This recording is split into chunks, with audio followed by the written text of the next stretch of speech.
नमस्कार दोस्तों। तो आप सबने एक नाम सुना होगा गुरु शुक्राचार्य का, जिनको दैत्यों का गुरु कहा जाता था। आज हम इस वीडियो के अंदर अगले 10 से 15 मिनट में या जितना भी समय लगेगा उसके अंदर गुरु शुक्राचार्य की पूरी कहानी को बहुत डिटेल में समझने वाले हैं। अब हम सबने गुरु शुक्राचार्य का जो पूरा जिक्र सुना है वो इस परिप्रेक्ष्य में सुना है कि जो देवों और दैत्यों के बीच में युद्ध हो रहा था उसमें दैत्यों के गुरु थे गुरु शुक्राचार्य, जिनके पास संजीवनी विद्या थी जो बार बार दैत्यों को मर जाने के बाद भी उनको जिंदा कर देते थे। और इसकी वजह से देवों और दैत्यों का जो पूरा युद्ध चल रहा था वो खत्म होने का नाम नहीं ले रहा था। देव दैत्यों को भारी नहीं पड़ पा रहे थे, उनको मार नहीं पा रहे थे, और देवता लोग एक तरफ हारते चले जा रहे थे, यानी कि थकते चले जा रहे थे, जिसकी वजह से ये युद्ध खत्म होने का नाम नहीं ले रहा था। देवताओं को मारा नहीं जा सकता था क्योंकि उन्होंने अमृत धारण कर लिया था, और दैत्यों को मारा भी जा सकता था लेकिन फिर संजीवनी विद्या से गुरु शुक्राचार्य उनको दोबारा जिंदा कर देते थे।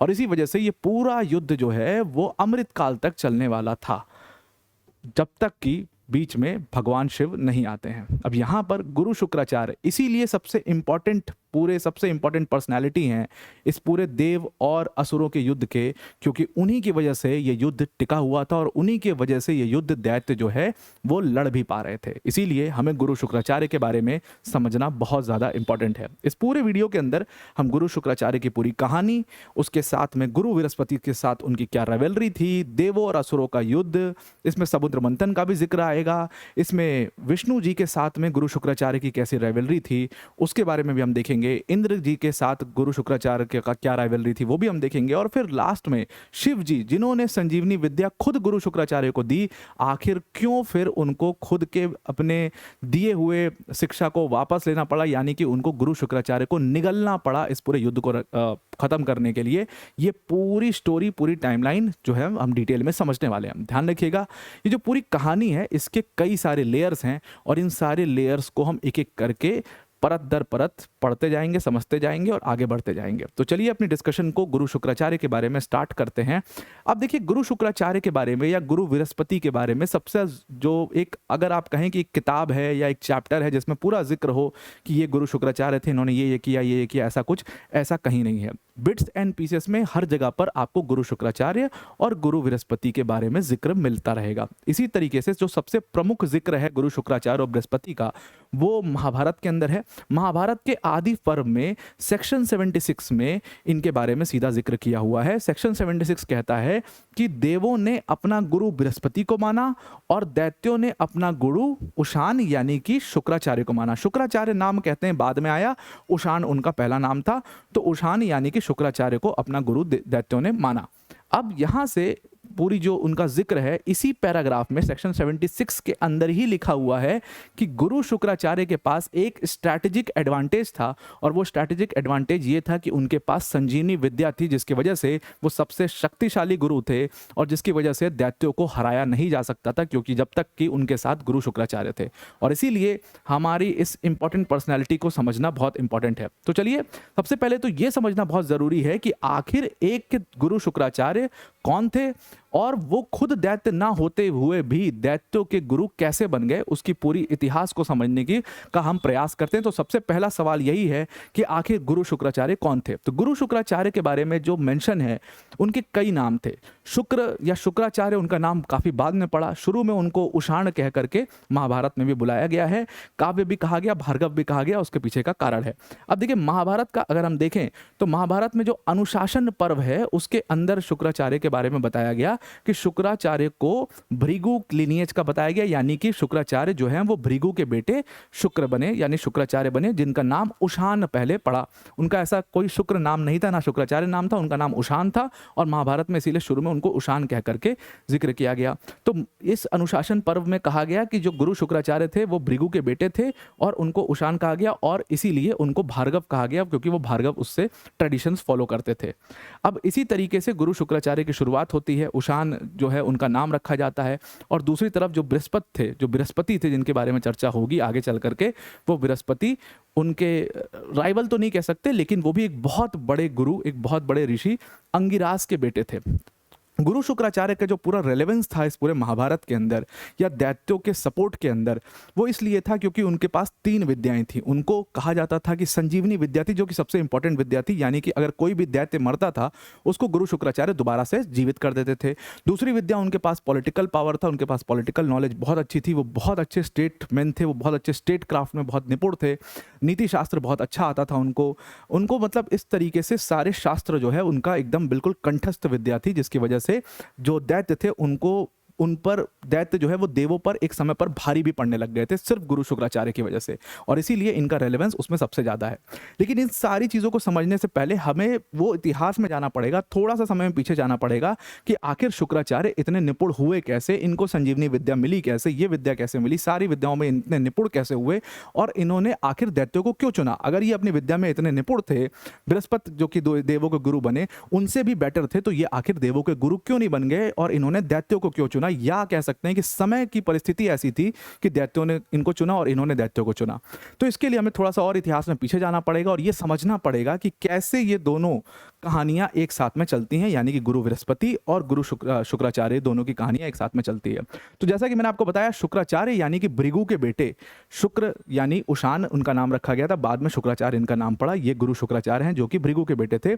और दूसरी तरफ एक और बहुत बड़े गुरु थे अपने समय के, गुरु अंगिरास, आपने इनका भी जिक्र सुना है। गुरु अंगिरास के बेटे थे गुरु बृहस्पति। अब होता क्या है कि गुरु अंगिरास का आश्रम का उस समय पर सबसे बेस्ट आश्रम उस समय का दौर का माना जाता था और सारे शिक्षा लेने उनके आश्रम पर जाया करते थे। ठीक उसी तरीके से भृगु के बेटे यानी कि गुरु शुक्राचार्य जाते हैं और यहाँ पर गुरु अंगिरास के आश्रम में जाकर के वो अपने आप को शिष्य एक्सेप्ट करने की बात गुरु अंगिरास से करते हैं। गुरु अंगिरास ने गुरु शुक्राचार्य को अपना शिष्य के तौर पर एक्सेप्ट किया और उन्होंने अपनी सारी विद्याएं जो हैं अपने सारे छात्रों को देना शुरू किया, जिसमें 2 सबसे प्रमुख छात्र थे, एक गुरु बृहस्पति और एक शुक्राचार्य। बृहस्पति और शुक्राचार्य ये दोनों जो थे, ये दोनों बहुत ही काबिल बच्चे थे। गुरु बृहस्पति तो खुद अंगिरास के बेटे थे, शुक्राचार्य भी बहुत काबिल थे। लेकिन कहा जाता है कि उस समय के कुछ वर्जन्स में ऐसा भी लिखा गया है कि कहीं ना कहीं शुक्राचार्य हर चीज़ में बृहस्पति से थोड़ा सा बेटर थे, चाहे वो स्टेट क्राफ्ट हुआ, चाहे वो पॉलिटिकल नॉलेज हुआ, चाहे वो मतलब किसी भी प्रकार का कोई नॉलेज हुआ, चाहे नीति शास्त्र, हर चीज़ में वो थोड़ा सा गुरु बृहस्पति के खुद के बेटे जो हमारे गुरु अंगिरास के खुद के बेटे गुरु बृहस्पति से थोड़ा सा हर चीज़ में भारी पा जाते थे, थोड़ा सा बेटर पा जाते थे। अब होता क्या था कि गुरु शुक्राचार्य को एक समय के बाद ये महसूस होने लगा कि मेरा कुछ हो नहीं पाएगा यहाँ पर, क्योंकि जो गुरु अंगिरास हैं वो अपने पुत्र गुरु बृहस्पति को ज़्यादा सपोर्ट कर रहे हैं, उनकी तरफ थोड़ा सा बायस्ड है, और क्योंकि मैं हर चीज़ में बेटर हूँ लेकिन मुझे कभी तारीफ नहीं मिलती, मुझे कभी आगे नहीं बढ़ाया जाता। वही आपने जो अर्जुन कर्ण वो वाली स्टोरी सुनी हुई है द्रोणा के बारे में, वैसा कुछ स्टोरी इधर भी था कि बार बार उनको ऐसा महसूस होता था कि गुरु अंगिरास जो है वो अपने बेटे बृहस्पति को सबसे ज़्यादा सपोर्ट करते हैं और मुझे जो है उतना फेवर नहीं करते हैं। बृहस्पति को खूब फेवर करते थे और कुछ उसमें लिखा भी हुआ है कि ये ठीक भी है।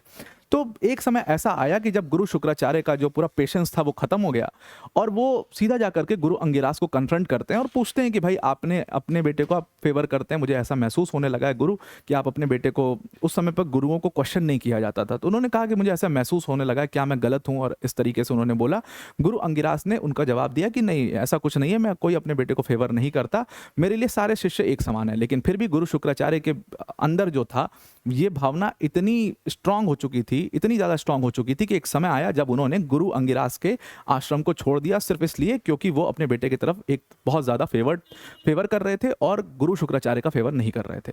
इसके बाद अभी तक वो आधी नॉलेज अपनी ले चुके थे, इसके बाद जो भी बची कुची नॉलेज है वो गुरु गौतम के पास चले जाते हैं। गुरु गौतम का भी बहुत बड़ा नाम बताया जाता है। गुरु गौतम के पास जाते हैं और उनसे शिष्य अपने आप को एक्सेप्ट करने की बात कहते हैं। गुरु गौतम ने भी इनको शिष्य एक्सेप्ट कर लिया क्योंकि ये बहुत निपुण थे और एक गुरु को उसके शिष्य की वजह से ही जाना जाता था। ये उस समय की गुरु शिष्य परंपरा थी। तो हमेशा गुरु जो है वो अच्छे शिष्यों की तलाश में रहते थे, क्योंकि उनको जाना ही तभी जाएगा जब उनके शिष्य कुछ करके दिखाएंगे। उनके पास कितनी नॉलेज है उससे नहीं जाना जाता, लेकिन उनके शिष्य जब कुछ करके दिखाते हैं तो उससे इस गुरु का नाम होता है, क्योंकि आज भी चलता है। तो खैर ये गुरु गौतम के पास जाते हैं शुक्राचार्य और गुरु गौतम इनको एज अ शिष्य एक्सेप्ट कर लेते हैं और उसके बाद उनको आगे की सारी जो नॉलेज है वो सब कुछ देते हैं। अब यहाँ से सारी नॉलेज लेने के बाद एक तरफ गुरु शुक्राचार्य खड़े हुए, एक तरफ गुरु बृहस्पति खड़े हुए।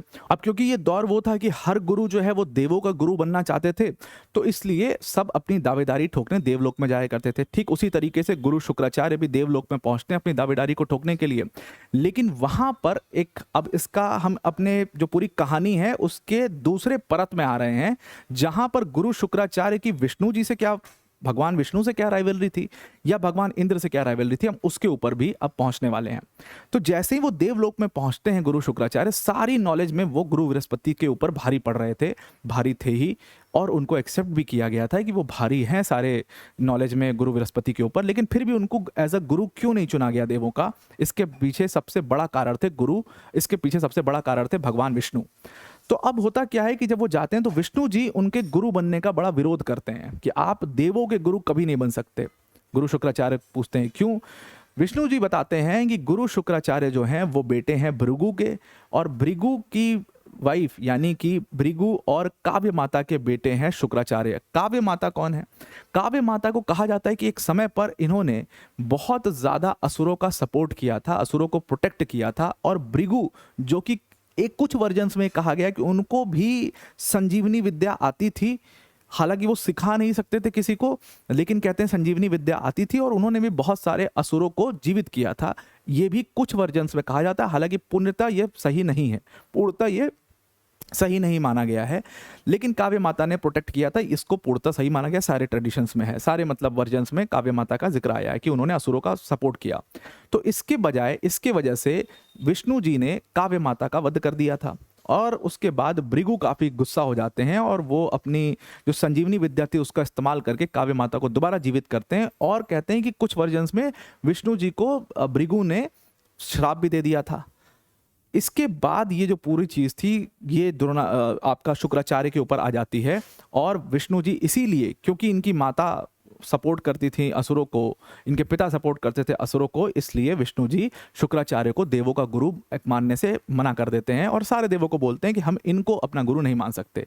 इसको वो बड़ी बेइज्जती की तरह लेते हैं, और शुक्राचार्य जी बड़ी बेइज्जती की तरह इसको लेते हैं, और वहाँ से फिर निकलते हैं। तो उनको एक ही आसरा नज़र आता है, क्योंकि हर गुरु को शिष्यों की ज़रूरत होती है, तो एक ही आसरा उनको नज़र आता है, वो था पाताल लोक। लेकिन उनको ये पूर्णतः पता नहीं था कि क्या वो असुर जो हैं वो उनको एज अ गुरु एक्सेप्ट करेंगे नहीं करेंगे। लेकिन ये पाताल लोक की तरफ बढ़ते हैं, और जैसे ही पाताल लोक पहुंचते हैं, अनएक्सपेक्टेडली इनको वहां के असुरों ने बहुत जबरदस्त स्वागत किया। जब उनको पता चला कि ये काव्य माता के पुत्र हैं, वो जानते ही थे काव्य माता के पुत्र हैं, तो इनका बड़ा जबरदस्त वेलकम हुआ, और वहां से असुरों ने इनको अपना गुरु एक्सेप्ट किया, और इन्होंने असुरों को अपना शिष्य बना लिया, और यहीं से उनको दैत्यों का गुरु शुक्राचार्य बोला जाता है। इसीलिए उनको दैत्यों का गुरु शुक्राचार्य बोला जाता है। अब हम आते हैं दूसरे वर्जन पर, दैट इज कि इस समय पर असुरों और गुरुओं के बीच में, देवताओं और असुरों के बीच में एक जबरदस्त घमासान चल रहा था। इस घमासान में होता क्या है, आप सबको पता है कि समुद्र मंथन होता है, और समुद्र मंथन के दौरान अमृत जब आता है, उस अमृत को देव ग्रहण कर लेते हैं। इसकी पूरी कहानी है, समुद्र मंथन की अपनी पूरी कहानी है, वासुकी और सबकी अपनी कहानी है। मैं उस पर नहीं जाना चाहता, क्योंकि आपको पता है कि वो बहुत लंबा हो जाएगा। इसलिए समुद्र मंथन के ऊपर अगर आप कहोगे, कमेंट करोगे, तो हम एक डिफरेंट वीडियो पूरी उसकी स्टोरी के साथ में बना देंगे। लेकिन अभी फिलहाल हम वापस आते हैं। समुद्र मंथन में अमृत आता है, और अमृत को ग्रहण करने की बात होती है, तो ये अमृत देव लोग ग्रहण कर लेते हैं, और देव ये अमृत ग्रहण करने के बाद अब उनको ये मिल जाता है कि उनको मारा नहीं जा सकता। तो यहाँ पर असुर जो थे इस पूरे युद्ध में, जो कि अभी तक बराबरी का चल रहा था, असुर काफ़ी वीक हो जाते हैं, और बहुत सारे असुरों को देव जो है वो मारने लगते हैं। असुर इतने वीक हो जाते हैं कि एक समय तक ऐसा लग रहा था कि शायद ये असुर ये पूरे युद्ध को अभी हार जाएंगे, और देव काफ़ी शक्तिशाली इसमें होते चले जाते हैं। तब जाकर के असुर जो है वो शुक्राचार्य जी के पास जाते हैं, और उनसे मदद कहते हैं कि हम क्या करें, इसमें कुछ समझ में नहीं आ रहा। तो फाइनली शुक्राचार्य को समझ में आता है कि बिना संजीवनी विद्या के इस युद्ध को जीत पाना लगभग असंभव है, क्योंकि सारे देव अपनी पूरी ताकत के साथ यहाँ पर भिड़ रहे हैं।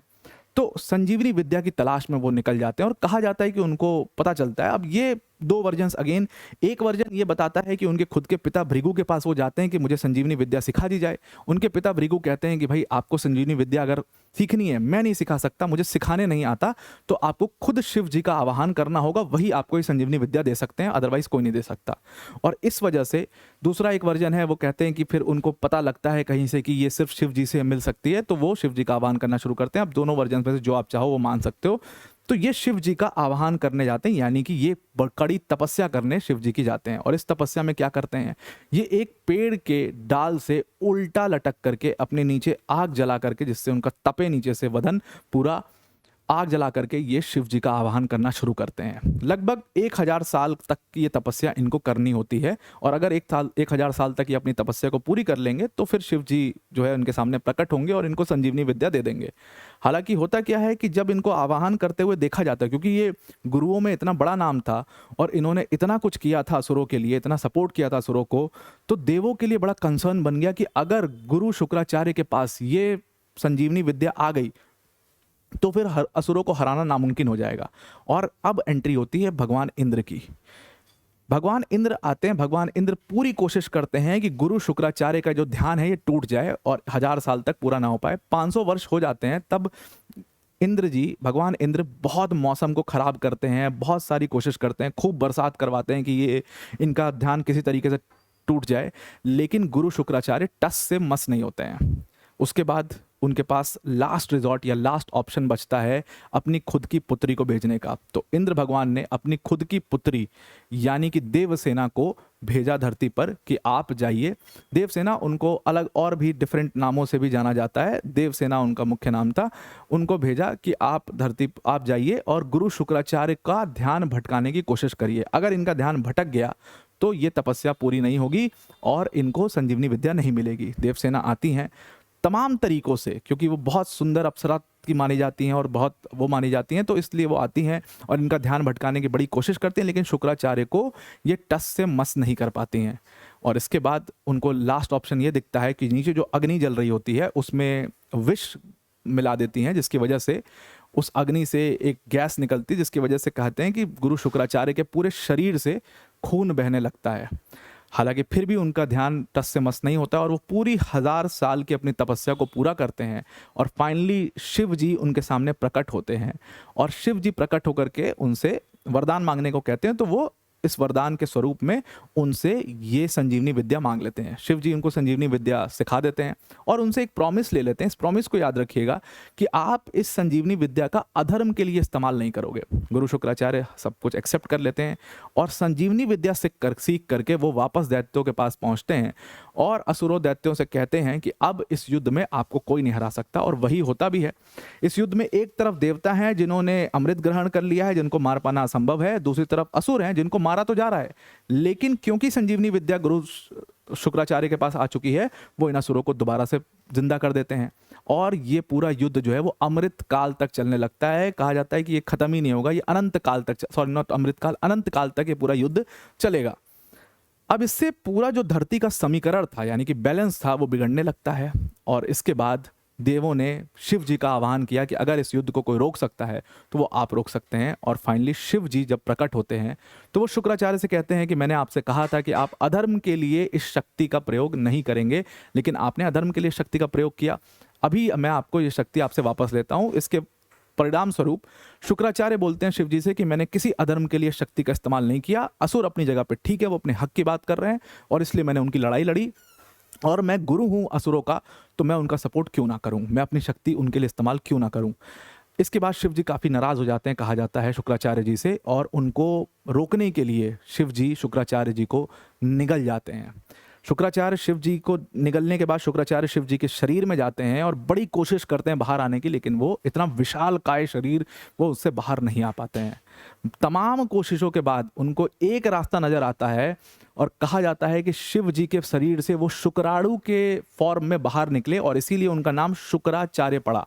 हालांकि कुछ वर्जन्स इसको निगेट करते हैं, कुछ वर्जन्स कहते हैं कि शुक्राणु के रूप में वो बाहर आए इसलिए उनका नाम शुक्राचार्य इसीलिए पड़ा। लेकिन जब वो शुक्राणु के रूप में बाहर आते हैं तो शिव जी इससे बड़े नाराज हो जाते हैं और उनको मारने के लिए आते हैं और इसी दौरान वो माता पार्वती के पैरों में गिर के माफ़ी मांग लेते हैं। माता पार्वती का कोमल हृदय था, उन्होंने तुरंत उनको माफ़ कर देती हैं और फिर शिव जी को शांत करके कहती हैं कि ये आपके शुक्राणु से बाहर आए हैं तो ये एक तरीके से आपके पुत्र हुए, और इसीलिए शुक्राचार्य को शिव का पुत्र भी कहा गया है कई सारे वर्जन्स में। तो यहाँ से ये पूरी स्टोरी थी। शुक्राचार्य हालांकि क्योंकि बहुत समय तक शिव जी के शरीर में रहे और इस दौरान पूरा जो युद्ध था वो खत्म हो चुका था, जिसमें असुरों की एक तरीके से हार ही हो चुकी थी और असुर जो है वो भाग करके अलग अलग जगह पर भटकने लग गए थे। उसके बाद शुक्राचार्य बाहर आते हैं और उसके बाद अपने आश्रम वापस जाते हैं। अब इसमें एक और कहानी है जो कि मैं तीसरी परत खोल रहा हूँ, लेकिन ये थोड़ा पहले जाना पड़ेगा। ये आश्रम में पहुँचने से पहले की थोड़ी सी कहानी है। ये कहानी है शुक्राचार्य के शादी की। शुक्राचार्य जब जाते हैं आश्रम अपने वापस, तो वहाँ पर दोबारा से अपना जो शिष्यों को अपने शिक्षा जो है वो देने लगते हैं, सब कुछ करने लगते हैं। इसी दौरान देवसेना जो कि इंद्र की पुत्री थी, वो बड़े मूव हो गई थी शुक्राचार्य की इस ताकत से। वो बड़ी मूव हो गई थी इस चीज़ से कि शुक्राचार्य को मैंने इतना डिस्टर्ब करने की कोशिश की, लेकिन इनका ध्यान टस से मस नहीं हुआ। ये इनके पास जाती हैं और इनकी शिष्या बनने का आह्वान करती कि भाई मैं आपके चरणों में रहना चाहती हूँ। और इसी दौरान शुक्राचार्य की लगातार तपस्या देख करके, उनकी शिक्षा देख करके, उनकी नॉलेज देख करके बड़ी मूव हो जाती हैं और उनसे शादी करने को कहती हैं। शुरू में वो मना करते हैं क्योंकि आप देवों की बेटी हैं और शुक्राचार्य जो है वो दैत्यों के गुरु हैं, तो कोई समन्वय नहीं है इस वजह से। लेकिन फिर फाइनली वो एक्सेप्ट कर लेते हैं और इस तरीके से देवसेना जो कि इंद्र की बेटी थी, उनकी शुक्राचार्य के साथ शादी हो जाती है और इससे उनकी एक पुत्री होती है जिसका नाम देवयानी रखा गया था। अब देवयानी की कहानी है। इसमें होता क्या है, शुक्राचार्य अब अपने आश्रम में अपनी शिक्षा को देना शुरू कर देते हैं सब कुछ। अब जो असुर थे, वो असुर वापस से शुक्राचार्य के पास आते हैं अपनी शिक्षा के लिए, और जितने असुर मरे थे उनको दोबारा से जिंदा करने के लिए शुक्राचार्य उनको धीरे धीरे जिंदा करना शुरू करते हैं। अब ये देवों के लिए अगेन एक बहुत बड़ा थ्रेट बन जाते हैं। तो देवों को ये लगता है कि अब इनको रोकने का एक ही तरीका है कि हम अपने किसी व्यक्ति को ये संजीवनी विद्या सिखा दे तो हम इसका काट कर पाएंगे। देव गुरु बृहस्पति के बेटे कच्छ को गुरु शुक्राचार्य के आश्रम में भेजते हैं और कहते हैं कि आप बताना मत कि आप बृहस्पति के बेटे हो, आप उनसे बस संजीवनी विद्या सीख लो। कच्छ इस बारे में समझते हैं, आज्ञा लेते हैं अपने पिता की और उसके बाद शुक्राचार्य के पास चले जाते हैं। शुक्राचार्य से वो एक्सेप्ट करने को बोलते हैं अपने आप को एज अ शिष्य। शुक्राचार्य जानते हैं कि बृहस्पति के बेटे कच्छ हैं, लेकिन फिर भी उनको अपना शिष्य के तौर पर एक्सेप्ट कर लेते हैं। अब होता क्या है, इसी दौरान कच्छ से देवयानी यानी कि शुक्राचार्य की बेटी देवयानी को कच्छ से प्यार हो जाता है, एक तरीके से प्रेम हो जाता है, और वो शुक्राचार्य की बेटी देवयानी जो है वो उनसे शादी करना चाहती हैं। इसी दौरान होता क्या है कि असुर बड़े नाराज हो जाते हैं इस चीज से कि कच्छ जो कि बृहस्पति के बेटे हैं, इस बात को जानते हुए भी शुक्राचार्य आखिर उनको नॉलेज क्यों दे रहे हैं। तो एक दिन कच्छ का असुरों ने मिल करके उनको जान से मार दिया। शुक्राचार्य को जब ये पता चलता है, देवयानी उनके सामने बहुत जिद करती हैं, बहुत रोती हैं, और शुक्राचार्य को कच्छ को दोबारा से जिंदा करना पड़ता है। फिर से असुरों ने दोबारा से उनको मार दिया। फिर से शुक्राचार्य जो है उनको जिंदा कर देते हैं, और तीसरी बार असुर जो है वो थक जाते हैं और वो जब कच्छ का वध करते हैं, कच्छ को वध तो नहीं कहेंगे, कच्छ को जब मारते हैं तो उनको शरीर उनका जला देते हैं और उनकी राख को पानी में मिला करके खुद शुक्राचार्य को ग्रहण करवा देते हैं, उनको दे देते हैं और वो उसको पी जाते हैं। अब जो कच्छ का बॉडी का रेमिनेसेंस था, मतलब जो भी बचा कुचा था, वो वापस से शुक्राचार्य के शरीर में चला जाता है। अब देवयानी जब बहुत जिद करती हैं कि वापस से कच्छ को जिंदा करिए, जब उनको ये पता लगता है कि कच्छ तो उनके खुद के शरीर में है, तो अब वो बड़े असमंजस में फंस जाते हैं कि अगर मैं इसको वापस जिंदा करता हूँ कच्छ को, तो मुझे अपनी आहुति देनी पड़ेगी, अपने प्राण की, और अगर मैं अपने प्राण की आहुति देता हूँ तो जो है, अगर मैं अपने प्राण की आहुति नहीं देता हूँ तो कच्छ कभी जिंदा नहीं हो पाएंगे। शुक्राचार्य हालांकि अपनी बेटी के सामने हार जाते हैं और वो कच्छ को दोबारा से जिंदा कर देते हैं। और उसके बाद कहा जाता है कि देवयानी ने जब उनसे शादी के लिए बोला तो कच्छ ने कहा कि मैं आपके पिता के शरीर से बाहर आया हूं, तो मैं आपसे शादी कैसे कर सकता हूं, मैं तो आपका भाई हुआ। और उसके बाद फाइनली वो शादी नहीं होती है। और इसीलिए एक व्यक्ति जिसको खुद संजीवनी विद्या आती थी, जिसने खुद कितने लोग को जिंदा किया, वो अपने आप को नहीं बचा पाता है। हालांकि दूसरे वर्जन्स इसके ये कहते हैं, कुछ और वर्जन्स भी है इसके, वो ये कहते हैं कि शुक्राचार्य जो थे उन्होंने अपनी विद्या कच्छ को पहले ही दे दी थी, क्योंकि वो उनके शरीर में थे, पहले ही दे दी थी, और फिर जाकर के उन्होंने अपना शरीर त्यागा। तो कच्छ जब बाहर आते हैं वो वापस से गुरु शुक्राचार्य को जिंदा कर देते हैं, और फिर अनंत काल तक शुक्राचार्य जो है, उनके अलग अलग जगह पर जिक्र भी हैं, कुछ पुराणों में भी जिक्र हैं कि उन्होंने फिर अपनी शिक्षा को जारी रखा। हालांकि उन्होंने दैत्यों का सपोर्ट छोड़ दिया, लेकिन अपनी शिक्षा को जारी रखा। अब इसके ऊपर अगेन कॉन्ट्रडिक्शंस हैं। कुछ लोग कहते हैं कि नहीं, शुक्राचार्य वहीं पर उनकी कहानी खत्म हो जाती है और वहीं से वो खत्म हो जाते हैं, और क्योंकि उनका कोई बेटा भी नहीं था तो वो जो ट्रेडिशन है वो आगे भी नहीं जाता है, वो वहीं पर ब्रेक हो जाता है। हालांकि ये मतलब कुछ वर्जन्स में कहा गया कि वो उनकी डेथ नहीं हुई थी, उनको कच्छ ने दोबारा से जिंदा कर दिया था। तो ये पूरी कहानी थी शुक्राचार्य की, ये पूरी कहानी थी देवों और असुरों के युद्ध की, और इसीलिए एक व्यक्ति जो कि खुद दैत्य नहीं था लेकिन उसको दैत्यों का गुरु बोला गया, और यही थे हमारे गुरु शुक्राचार्य। आई होप आपको पूरा मामला समझ में आया होगा। आज के लिए इतना ही। Thank you and have a nice day.